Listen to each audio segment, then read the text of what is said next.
الحمد للہ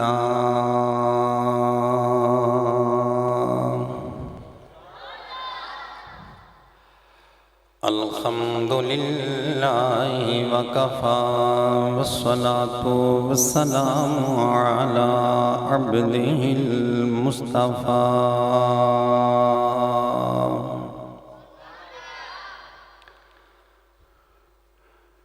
خاتم الانبیاء و امام الاتقیاء وعلی آلہ و اصحابہ و ازواجہ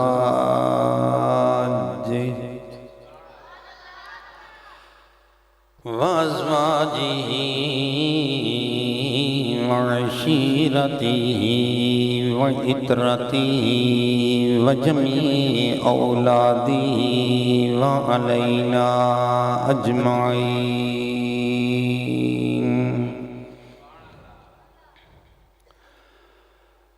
اما بعد فاعوذ باللہ من الشیطان الرجیم بسم اللہ الرحمن الرحیم قال اللہ تبارک و تعالی فی کلامہ المجید وفی الفرقان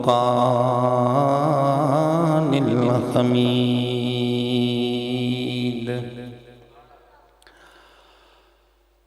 قد افلح من تزکا وذکر اسم ربہ فصلی صدق اللہ مولانا العظیم وصدق رسولہ النبی الأمی الأمین الخنین الکریم تمام آپ درود پاک اللہم صلی علی سیدنا و مولانا محمد وعلا آلہ و اصحابہ اجمعین الصلاة والسلام علیک یا سیدی یا رسول اللہ وعلا آلک واصحابک یا سیدی یا محبوب اللہ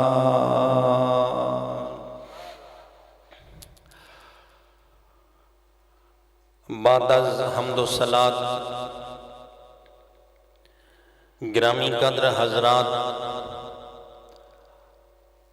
بزرگوں دوستوں نوجوان ساتھیوں عزیز بچوں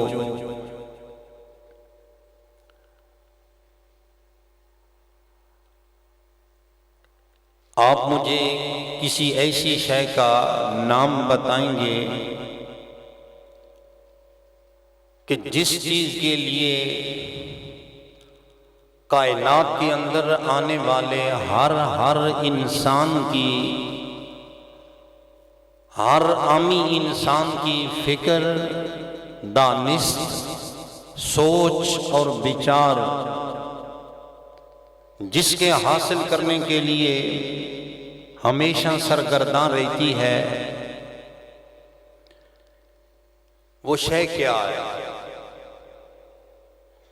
کوئی امیر ہے وہ بھی اس چیز کو حاصل کرنے کے لیے جتن کر رہا ہے، کوئی غریب ہے وہ بھی اس چیز کے لیے تڑپ رہا ہے، کوئی مسلمان ہے تو اس کے ذہن میں بھی یہی فکر ہے کہ یہ چیز مجھے حاصل ہو جائے، کوئی کافر ہے اسے بھی یہی دلی تمنا دلی حسرت دلی خیال اور فکر ہے کہ یہ چیز مجھے میسر آ جائے۔ لوگ چاند پر کمندیں ڈال رہے ہیں تو اس چیز کو حاصل کرنے کے لیے، لوگ مریخ پر اڑان بھرنا چاہتے ہیں تو اس چیز کے حاصل کرنے کے لیے، لوگ سمندروں کا سینہ چیر کر انتہائی گہرائی تک جاتے ہیں تو اس چیز کو حاصل کرنے کے لیے، لوگ فضاؤں کے اندر تیرنا جانتے ہیں تو اس چیز کے حاصل کرنے کے لیے، کوئی کسی کو قتل کر دیتا ہے تو اسی چیز کو حاصل کرنے کے لیے، کوئی اگر قتل ہو جاتا ہے وہ بھی اسی چیز کو حاصل کرنے کے لیے۔ اس چیز کا نام ہے کامیابی، کامرانی۔ ہر کوئی یہی چاہتا ہے کہ مجھے کامیابی مل جائے، کامرانی مل جائے، ظفر مل جائے، نصرت مل جائے، اور کائنات کے اندر میں ایک کامیاب انسان ہوں، مجھے دیکھ کر لوگ حیران ہو جائیں۔ ایمان سے بتائیں بندوں کی یہ تمنا ہے یا کوئی نہیں؟ ہر انسان کامیاب ہونا چاہتا ہے۔ پوری دنیا کے اندر جتنے بھی انسان بستے ہیں، بس ہر ایک کا ولولہ، ہر ایک کی فکر یہی ہے کہ میں کامیاب ہو جاؤں، مجھے کامرانی مل جائے، مجھے کامیابی مل جائے۔ پھر سوال اٹھتا ہے کہ کامیابی ہے کیا؟ کامرانی ہے کیا؟ ظفر و نصرت ہے کیا؟ اس میں لوگوں کا اختلاف آ گیا۔ بعض سمجھنے لگے کہ جتنا انسان کے پاس پیسہ زیادہ ہو وہ اتنا ہی زیادہ کامیاب ہے۔ بتائیں کیا لوگوں کا یہ موقف ہے یا نہیں؟ لوگ یہ سمجھتے ہیں کہ جتنا کسی کے پاس مال و زر زیادہ ہوگا وہ اتنا کامیاب ہوگا۔ بعض اس چیز سے اتفاق نہیں کرتے، وہ کہتے ہیں کہ پیسے سے اتنی کامیابی نہیں ملتی جتنی بندے کو شہرت سے کامیابی ملتی ہے۔ ان کا موقف یہ ہے کہ بندہ رہنے والا ہو راول پنڈی کا، لیکن اس کے نام کی شہرت یورپ میں بھی ہو، عرب میں بھی ہو، افریقہ میں بھی ہو۔ وہ سمجھتے ہیں کہ شہرت کامیابی کا زینہ ہے۔ بعضوں نے کہا یہ بھی کوئی شہرت ہے۔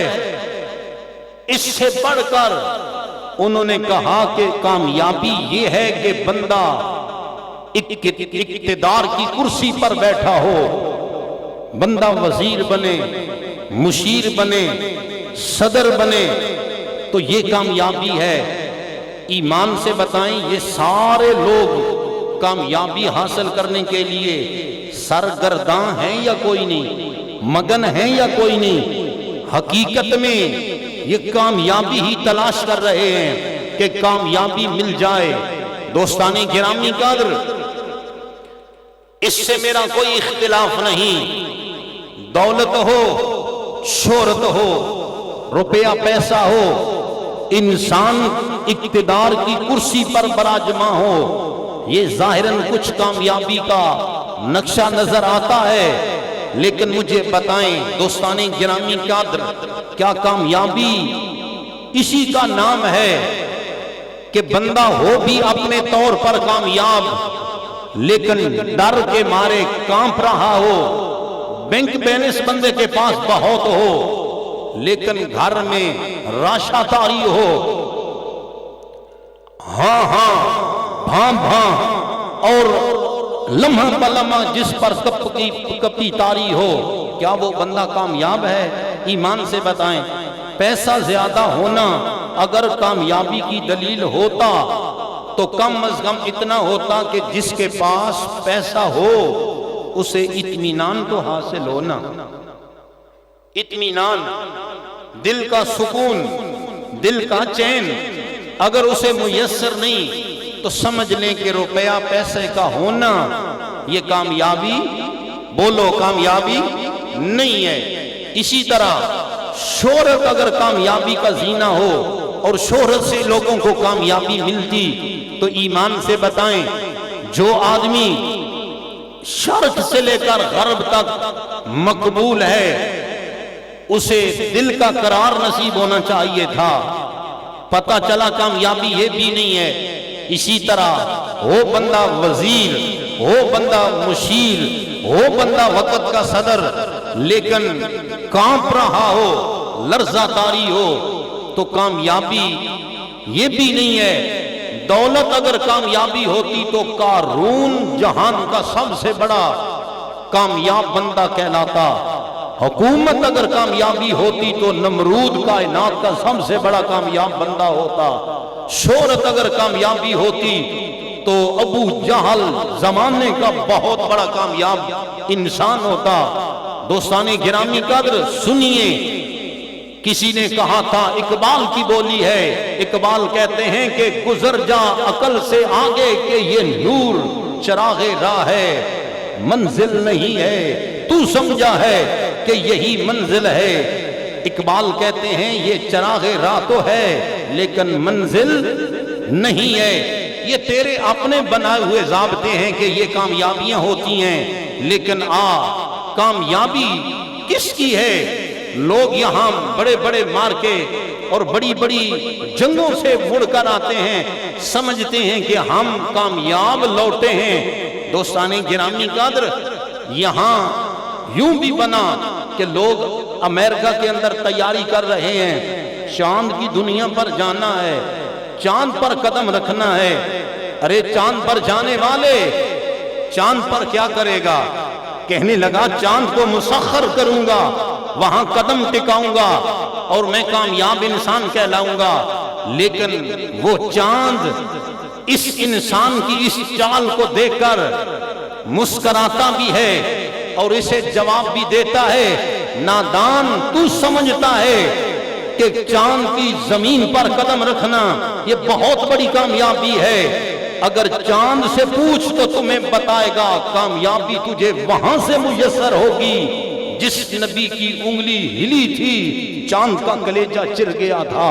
اس نبی کے دروازے پر اگر تو چلا جا کامیابی ملے گی.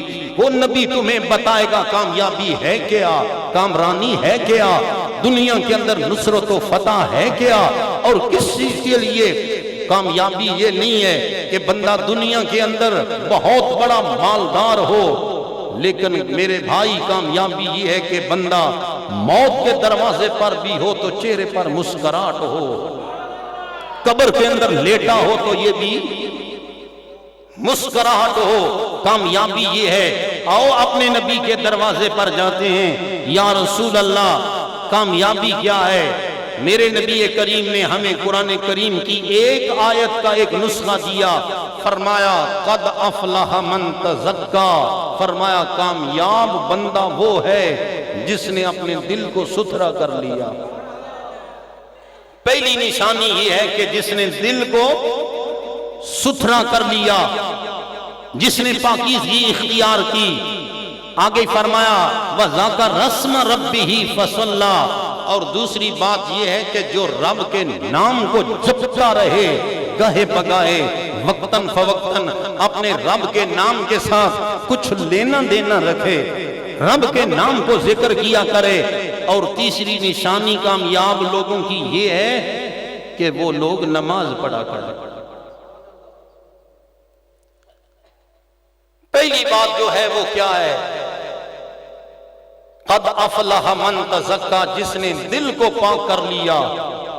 آج لوگ طرح بطرح بہانے ہیلے کرتے ہیں. لوگوں کا کہنا یہ ہے، سوال یہ کیا جاتا ہے مولانا زمانہ بدل گیا ہے، زمانہ وہ نہیں رہا، زمانے کے اندر بڑی تبدیلی آ گئی ہے. میں نے جواب دیا میرے ویر میرے بھائی زمانہ وہی ہے، کیونکہ اسی زمانے میں جس طرح سورج نکلتا تھا ہزاروں سال پہلے، آج بھی سورج اسی طرح نکلتا ہے. زمانہ بدلتا تو پھر سورج ادھر سے تو نہ نکلتا نا. کہتے ہیں جی زمانہ بدل گیا ہے. میں نے کہا میرے بھائی اگر زمانہ بدلتا تو لیل و نہار کا نقشہ بدل جاتا.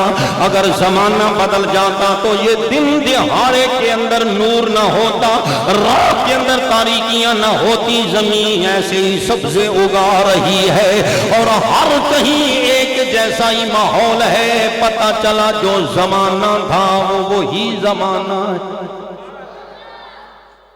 لیکن بدلا پھر کیا ہے؟ بدلا کیا ہے؟ میں نے کہا میرے بھائی دل بدل گیا ہے. دل بدلتا نا واللہ دل پاک ہوتا, آج بھی وہی ثمرے, وہی نتیجے, وہی عزت ملتی.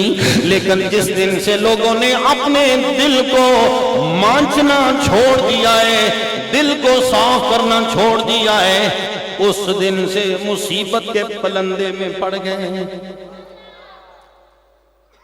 دل کو پاکیزہ کرنا.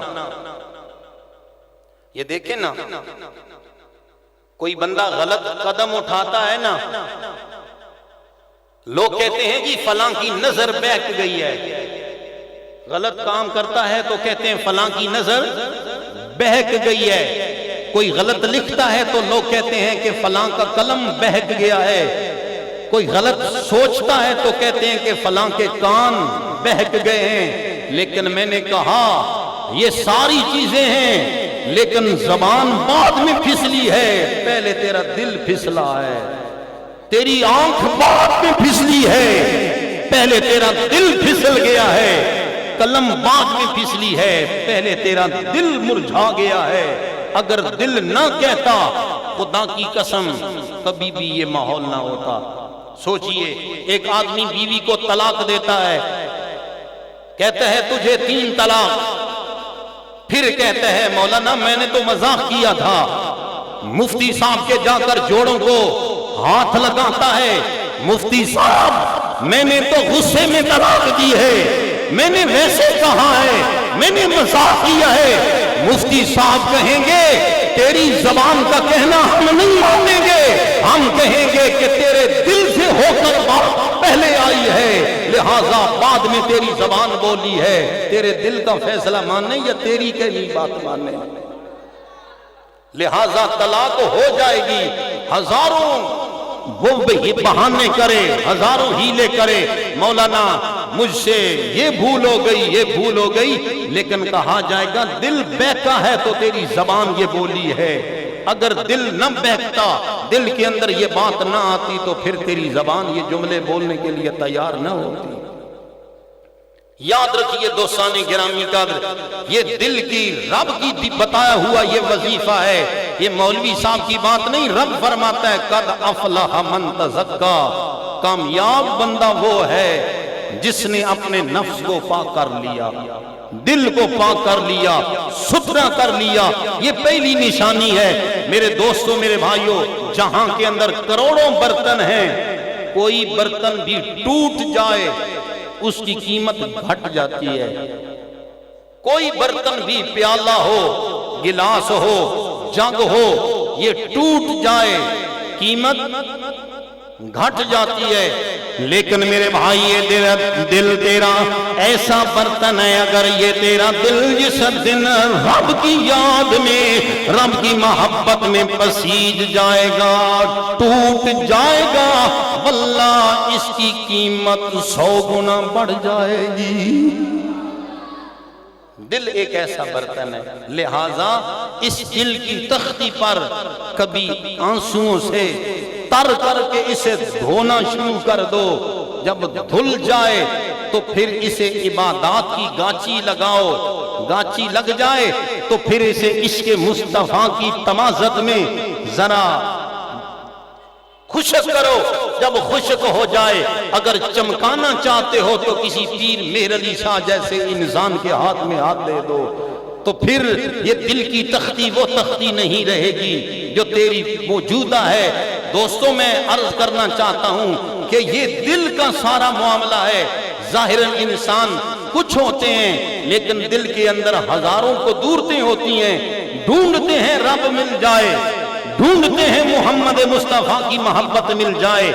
جب اس دل کو, دل کے پیالے کو گدلا کر رکھا ہے, مجھے بتا اس دل کے اندر رب کیسے تیرا گزارا کرے اور رب تجھے کیسے ملے، آمنہ کا لال تجھے کیسے ملے۔ اسی دل کے اندر تو نے غیبت کو چھپا رکھا ہے، اسی دل کے اندر تو نے قدورت کو چھپا رکھا ہے، اسی دل کے اندر تو نے لوگوں کی چوری اچکے کے ماحول کو چھپا رکھا ہے، اسی دل کے اندر لوگوں کے لیے ہزار ہزار گاڑیوں کو چھپا رکھا ہے۔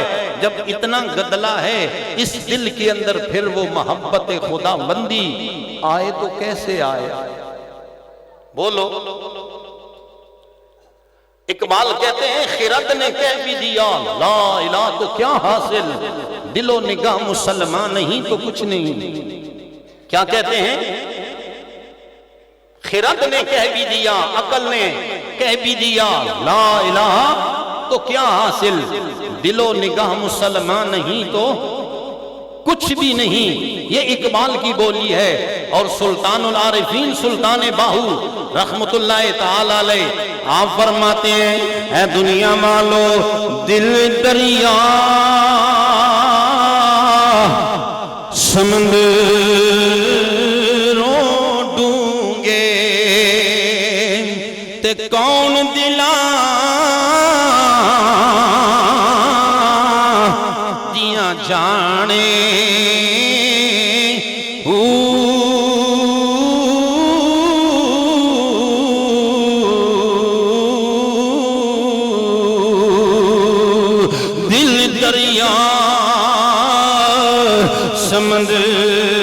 سمندروں ڈونگے تے کون دلاں دیاں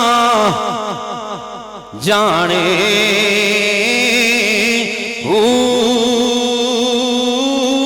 وچے بیڑے تے وچے جھیڑے تے وچے ونج مہانے چوداں طبق دلے دے اندر تے تمبو وانگو تانے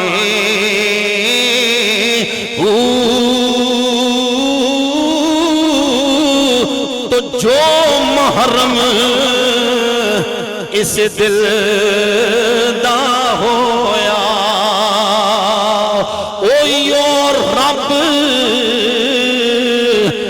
پہچانے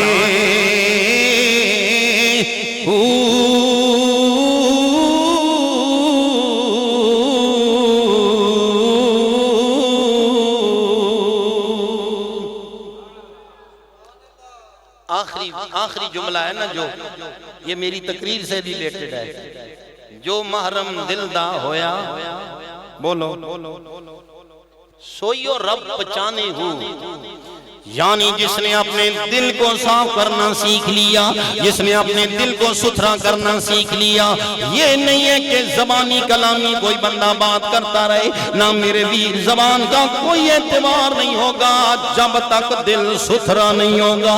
دل پاک ہو جائے گا، میرا رب فرمائے گا قد افلح من تزکا، او آنے والے تجھے مبارک ہو، تو نے دل کو پاک کر لیا، ہم نے کامیابی کی پگڑی سجا دی ہے۔ بات سمجھ آئی ہے یا نہیں آئی؟ دل کو پاک کرنا، دل کو پاک کرنا۔ رومی کشمیر بھی یہ باتیں کرتے ہیں اور میں سناتا بھی رہتا ہوں۔ وہ فرماتے ہیں جنہ دلاں وچ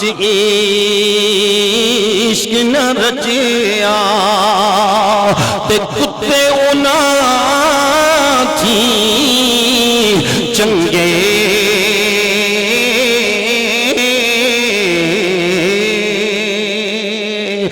مالک دے در اور راکھی کر دے صابر بھوکے ننگے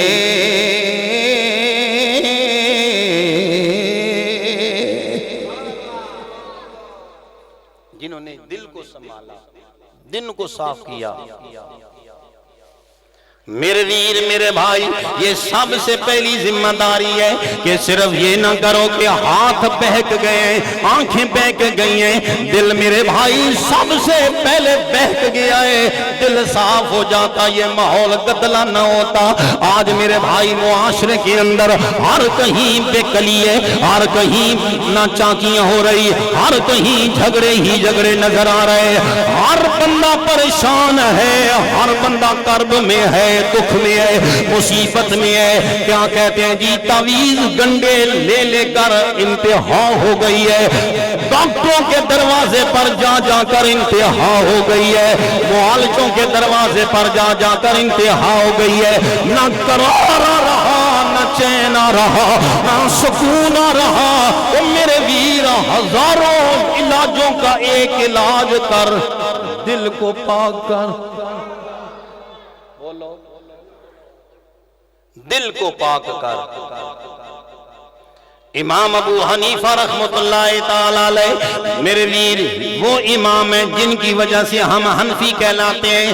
آج تیرے میرے معاشرے کے اندر ہم گوشت لینے کے لیے بازار میں چلے جائیں، بازار میں جائیں گے، قصاب کے پھٹے پر جو بھی ہمیں گوشت ملے گا ہم کہیں گے 1 کلو دے دیں، 2 کلو دے دیں، لے لیں گے۔ ہمیں اس سے کوئی چارہ کار نہیں ہے کہ وہ چوری کا جانور لایا ہے، یا وہ خرید کر لایا ہے، یا ڈکیتی کر کے لایا ہے، رات کو کسی کی کھرلی سے کھول کر لایا ہے، ہمیں اس سے کوئی چارہ کار نہیں۔ لیکن خدا کی قسم امام ابو حنیفہ کی عزت پر میرے کروڑوں سلام ہو۔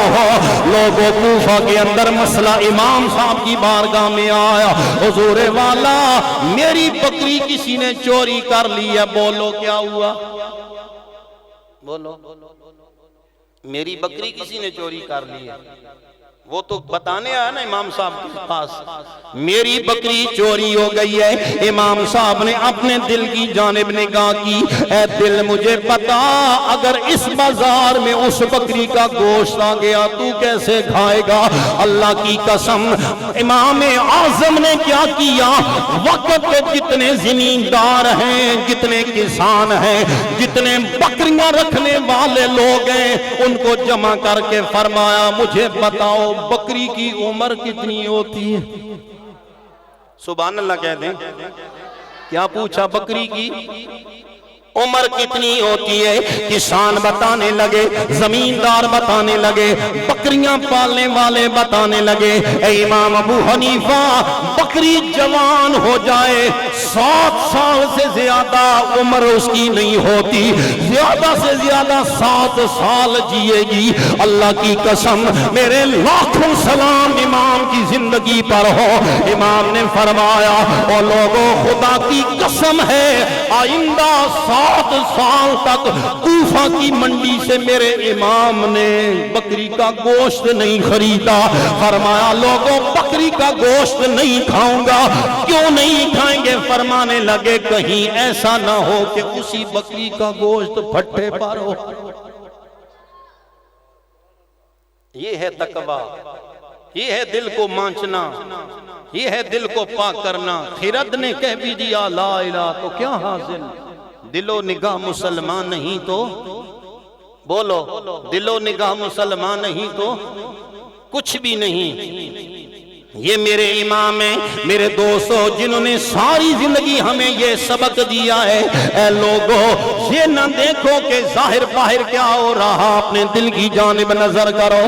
آج جتنے بھی علماء میرے سمیت جتنے بھی ہیں، ساروں کی حالت یہ ہے، ہم خوش ہوتے ہیں۔ لوگ کہتے ہیں جی علامہ صاحب، لوگ کہتے ہیں جی فہامہ صاحب، لوگ کہتے ہیں جی پیر طریقت، کوئی کہتا ہے جی رہبر شریعت، کوئی کہتا ہے جی کشت عشق مصطفیٰ، کوئی کہتا ہے واسق باللہ، کوئی کچھ کہتا ہے، کوئی کچھ کہتا ہے۔ ہمیں عجب آتا ہے، تکبر آتا ہے کہ ہم بڑے ہیں۔ لیکن دوستان گرامی کا اگر لوگ نہ کہیں تو علماء خریدنے کے لیے تیار ہیں کہ ہمیں کہا جائے کہ علامہ فہامہ۔ لیکن میرے امام ابو حنیفہ کی عزتوں کو میرے کروڑوں سلام۔ راستے میں گزر رہے ہیں، 2 بندے آپس میں بات کر رہے ہیں، کہتے ہیں کہ یہ وہ امام ہے جو ساری رات جاگتا ہے۔ وہ امام ہے جو ساری رات، بولو، جو ساری رات جاگتا ہے. کان میں بات پڑ گئی، سوچنے لگے میں جاگتا نہیں ہوں، لوگ کہہ رہے ہیں میں جاگتا ہوں. سوچنے لگے، کہنے لگے اے امام دو کام ہیں، ان میں سے ایک کام ضرور کرو، یا سارے جہان میں اعلان کرو کہ میں رات کو جاگتا نہیں ہوں. اگر یہ نہیں کر سکتے تو پھر رات کو جاگنا شروع کر دو. خدا کی قسم پھر انہوں نے وہی کام کیا، رات کو جاگنا شروع کر دیا. ایک بندے نے کہا تھا کہ یہ وہ بندہ ہے جو رات کو جاگتا ہے، پھر ساری زندگی امام جاگ کر گزار گیا. ہم خریدتے ہیں. اگر کوئی بندہ ہمیں کہے کہ یہ فلاں صاحب ہیں جی، خطابت کے بے تاج بادشاہ، تاجدار بادشاہ، بڑی عجب آتا ہے خطیبوں کو، علماء کو، فصحاء کو، بلغاء کو، ہیں کچھ بھی نہیں، لیکن جتنے ان کی ساتھ دمیں لگائی جائیں اور جو کچھ لگایا جائے ان کے اندر ایک تکبر آتا ہے کہ ہمیں لوگ اس نام سے یاد کرتے ہیں، کیوں نہ کروڑوں سلام اپنے امام کو کروں کہ وہ جو کچھ نہیں ہے وہ کہتے ہیں کہ دل یہ ہم نہیں لینا چاہتے. یہ عزت ہم لوگوں سے ویسے خواہ مخواہ وصول نہیں کرنا چاہتے. دوستان گرامی قدر، یہ ہے دل کو سمجھانا اور یہ ہے دل کو ستھرا کرنا. بولو کیا ہے؟ یہ دل کو ستھرا کرنا. قد افلح من تزکا، وہ بندہ کامیاب ہے جس نے اپنے دل کو. میں امام صاحب کی بات اس لیے ارادتاً کر رہا ہوں کہ یہ رجب کے آخری دنوں میں میرے امام کا وصال ہے. آپ کا وصال ہو گیا نا. پڑوسیوں کی بچی چڑھی چھت پر، پڑوسیوں کی بچی چھت پر چڑھی، چھت پر چڑھ کر دیکھا امام صاحب کے گھر میں جھانک کر، دوستوں واپس لوٹی اپنی امی کو کہنے لگی اماں جان ہمارے پڑوسیوں کے گھر میں ایک درخت ہوا کرتا تھا، آج وہ درخت نظر نہیں آ رہا. ماں کہنے لگی او میری بیٹی تو پگلی ہے، تمہیں کوئی پتہ نہیں ہے. فرمایا میری بیٹی وہ درخت نہیں تھا، وہ دنیا اسلام کا بہت بڑا عالم اور بہت بڑا علم کا کوئی حمالہ امام ابو حنیفہ تھا. فرمایا کل ان کا وصال ہو گیا، آج وہ قیام کوئی نہیں کر رہے. وہ رات کو جاگتے تھے نا مصلی پر. فرمایا وہ روزانہ نفل پڑھتے تھے. تو دیکھتی تو سمجھتی تھی کہ کسی درخت کا منڈ ہے، کسی درخت کا تنا ہے. آج وہ نہیں رہا، آج وہ دنیا سے چلے گئے. تمہیں مبارک ہو حنفیوں، امام ابو حنیفہ کو ماننے والوں. امام ابو حنیفہ، آج تو لوگ 8 جماعتیں پاس ہیں غیر مقلد، اور وہ امام ابو حنیفہ کے بارے میں جتنی زبان ان کی بے لگام ہوتی ہے وہ کرتے جاتے ہیں. وہ کہتے ہیں کسی امام کی تقلید کی ہمیں ضرورت کیا ہے، ہم خود ہی مسئلہ مستنبط کر لیتے ہیں، ہم خود ہی قرآن جانتے ہیں. لیکن میں نے کہا تو قرآن جانتا ہے، میرے امام کے تقوی کی جانب نظر لے جا. خدا کی قسم امام رہتے کوفہ میں ہیں لیکن اپنی زندگی میں 55 حج کیے. کتنے حج مجھے بتائیں. اس وقت پوری دنیا کے اندر کعبۃ اللہ کے پاس رہنے والا بندہ بھی تمہیں کوئی نہیں ملے گا جس نے زندگی میں 55 حج کیے ہوں. امام صاحب رہتے کہاں ہیں؟ کوفہ میں. اور وہاں سے چل کر جہاز پر نہیں، یا پیدل آتے ہیں یا گھوڑے پر بیٹھ کر آتے ہیں یا اونٹ کی سواری کرتے ہیں. 55 حج جس بندے نے کیے ہوں اس بندے کا کوئی تقوی بھی ہے یا کوئی نہیں؟ ذرا سبحان اللہ کہہ دیں. اپنے امام کو داد دے دیں.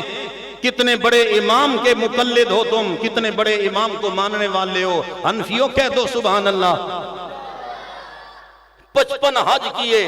صرف حج ہی نہیں کیے، جس کمرے کے اندر میرے تیرے امام کا وصال ہوا اس کمرے کے اندر 7000 بار قرآن خود امام نے پڑھا تھا. کتنی بار قرآن پڑھا تھا؟ 7000 بار. ایک تیرا میرا قرآن پڑھنا ہے، تو بھی قرآن پڑھتا ہے، میں بھی پڑھتا ہوں، لیکن ہمارا تو یعلمون اور تعلمون ہے، کسی کو سمجھ آئے نہ آئے، لیکن خدا کی قسم امام کا قرآن پڑھنا اور امام ابو حنیفہ کا قرآن کا وظیفہ کرنا اتنا بڑا کمال ہے، ایک ایک لفظ پر جھگی ڈال کر بیٹھ جاتے ہیں۔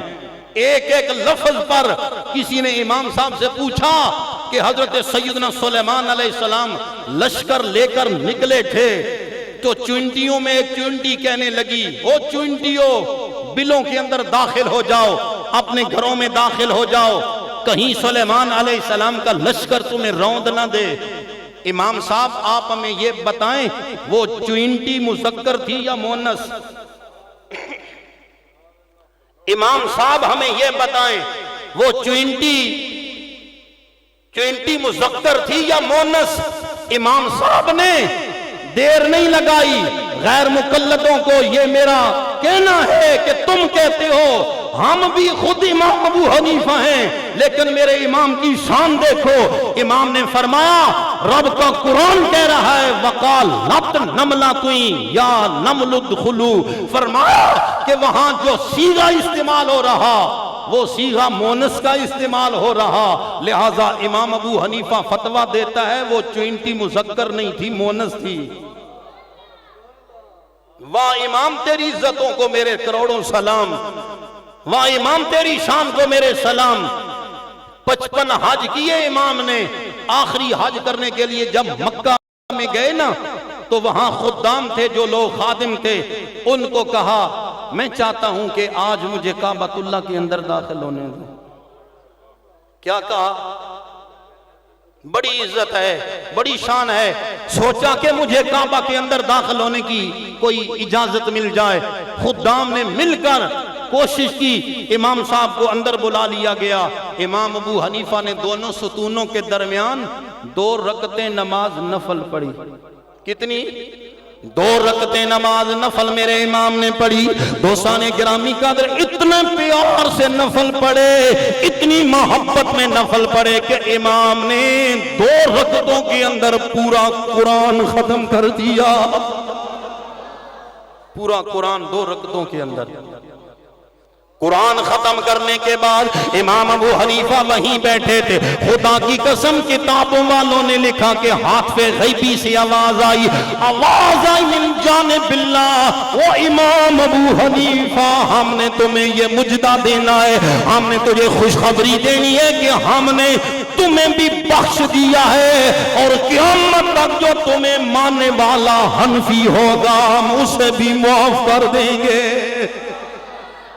اب تو سبحان اللہ کہہ دو، سنیو یہ تمہارے امام کی بات ہے، فرمایا ہم نے تجھے بھی بخش دیا ہے، ہم نے قیامت تک جو حنفی ہوگا ہم اسے بھی بخش دیں گے۔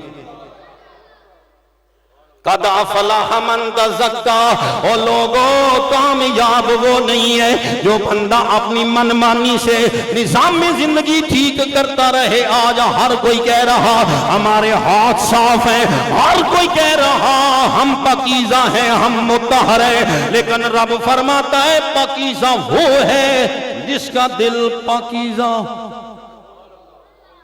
جس کا دل پاکیزہ ہو۔ اور وہ دل پاکیزہ کرنے کے لیے کیا کرنا پڑتا ہے؟ اللہ رسول کے ذکر سے کبھی اس کو مجلہ مصفہ کرو، کبھی اس دل کے برتن کو پاکیزہ کرو۔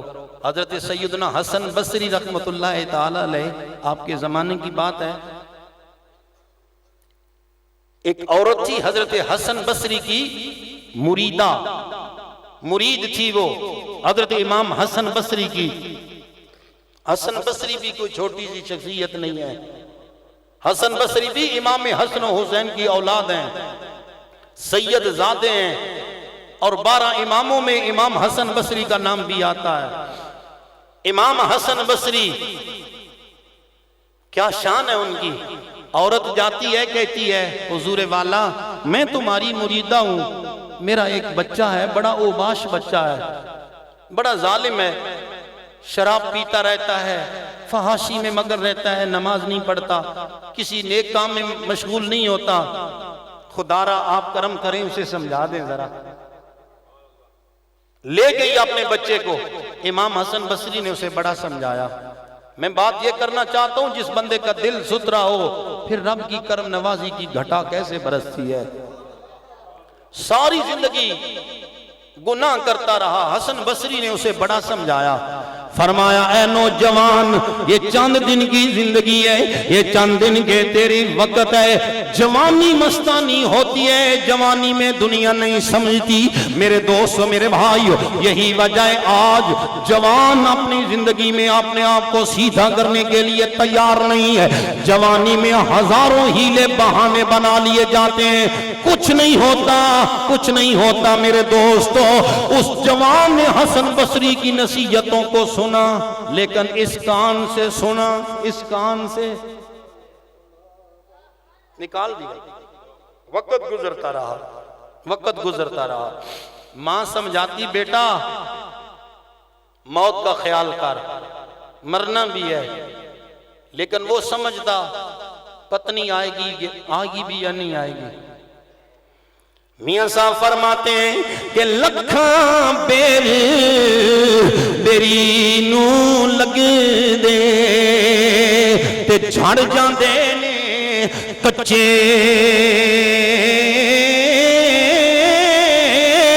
جیڑے پکن لال محمد اویو کھاندے وٹے.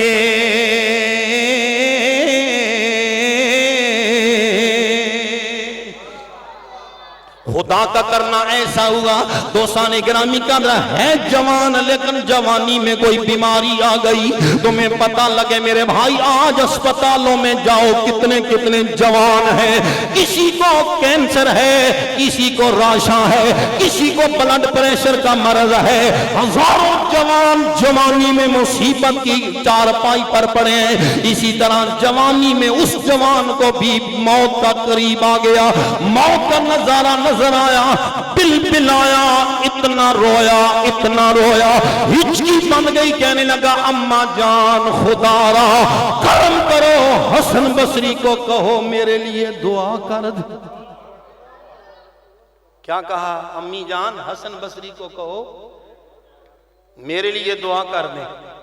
ماں تو پھر ماں ہی ہوتی ہے. ماں دوڑی حسن بصری کے دروازے کی کنڈی کھٹکائی.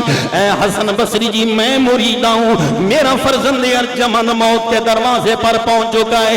کرم کر دیجئے حضور والا میرے بچے کے لیے رحمت کی دعا کر دیں, میرے بچے کے لیے سلجھنے کی دعا کر دیں, بخشش کی دعا کر دیں. موت کے دروازے پر پڑا ہے. لیکن حسن بصری نے فرمایا جب میں نے اسے زندگی بھر سمجھایا ہے اس نے کچھ نہیں سمجھا. آج حسن بصری اس کے لیے ہاتھ کھڑا کرنے کے لیے تیار نہیں. فرما جاؤ واپس جاؤ. حسن بصری کی بات سنی, ماں گھر میں پہنچی. کہا میرے بیٹے تیرے عمل نے رنگ لایا ہے. حسن بصری تیری بات ماننے کے لیے تیار نہیں. وہ کہتے ہیں کہ جب میں نے اسے سمجھایا تھا اس وقت اس نے میری بات نہیں سمجھی تھی. آج جائے بہاڑ میں جائے جہنم میں, میں اس کے لیے دعا نہیں کروں گا. بیچارہ پجمردہ ہو گیا, گناہگار تھا نا. ساری زندگی مصیبتوں میں, ساری زندگی عیاشی میں گزارنے والا, ساری زندگی انتہائی عیش پرست انسان ہے. لیکن قریب جب موت نظر آئی لرز اٹھا, کانپ اٹھا, کہنے لگا اماں جان لگتا ہے آئندہ جہان میں میرے لیے گھپ اندھیرا ہوگا. لگتا ہے کسی موت کے دروازے سے گزر کر جہنم کا ایندھن بنوں گا. اے اماں جان پھر ایک کام کر لینا, تم ہی کام کر دینا. امی ایک کام یہ کرنا, جب میں مر جاؤں نا تو مجھے اس مسلمانوں کے قبرستان میں دفن نہ کرنا. اس مسلمانوں کے قبرستان میں مجھے دفن نہ کرنا. اس وجہ سے دفن نہ کرنا کہیں میری وجہ سے رب مجھے عذاب دے کہ ان دوسرے لوگوں پر اثر نہ ہو جائے.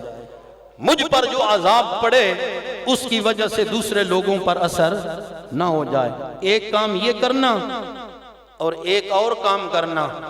جب میں مر جاؤں تو مجھے چارپائی سے نیچے دھکا دینا، میں نیچے گر جاؤں تو میرے گلے میں رسی ڈال کر گھر کے اندر گھسیٹنا اور کہنا کہ جو رب کا غدار ہوتا ہے اس کا یہی حال ہوتا ہے۔ وہ بچہ کہنے لگا، سچی توبہ کر چکا تھا نا، اب ماں کو کہنے لگا اماں جان یہ کام کرنا، گلے میں رسی ڈالنا، گھسیٹنا، ساتھ کہنا جو رب کا غدار ہے اس کا یہی۔ زیادہ دیر نہ گزری، جوان کا گلا دبا دیا گیا، موت کا فرشتہ آ گیا، موت کے پہلو میں آیا۔ دوستو ماں اب بچے کی وصیتیں پوری کرنے کے لیے آگے بڑھی ہے، بچے کے گلے میں رسی ڈالنا چاہتی ہے۔ دوستو ادھر وہ رسی کو ہاتھ لگا کر گلے میں ڈالنا چاہتی ہے، ادھر ہاتھ پہ غیبی سے آواز آنے لگتی ہے، کوئی فرمانے والا کہہ رہا ارفقی علی الحبیب، ارفقی علی الحبیب، او خدا کی بندی یہ ہمارا یار ہے، اس پر کرم کر، اس پر رحم کر، یہ میرا بندہ ہے، اس پر رحم کر۔ ماں سوچتی ہے آواز کدھر آئی، ادھر ادھر دیکھتی ہے، اچانک اس کی نظر دروازے پر پڑ جاتی ہے، دروازے پر کوئی دستک دینے والا دستک دے رہا ہے، ماں دوڑ کر جا کر دروازے کو کھولتی ہے، حسن بصری نظر آ جاتے ہیں۔ اے حسن بصری میرے دروازے پر آ جاؤ، میرا بیٹا مر چکا ہے اب کیسے آنا ہوا؟ فرمایا اے خدا کی بندی میرے رب نے مجھے حسن بصری کو تیرے دروازے پر اس لیے بھیجا ہے کہ مرنے والا اپنے دل کو صاف کر کے مر رہا ہے، رب کو اس کی ادا اتنی پسند آئی ہے، اتنی پسند آئی ہے کہ رب نے اس کے سارے گناہوں پر قلم پھیر دیا۔ رب کی عطا، رب کی عنایت تو یہ ہے قد افلح من تزکا۔ بات تو اس میں آگے اور بھی آ جاتی ہے، وَذَكَرَ اسْمَ رَبِّهِ فَصَلَّى، جو رب کا نام جپا کرے، ذکر کیا کرے اور نماز پڑھا کرے۔ لیکن چونکہ ٹائم اتنا ہی ہوتا ہے، ایک بات مجھ سے ذکر ہو سکی، اللہ تعالیٰ کی ذات پاک ہمیں سمجھ عطا فرمائے، دل کو صاف ستھرا کرنے کی توفیق عطا فرمائے۔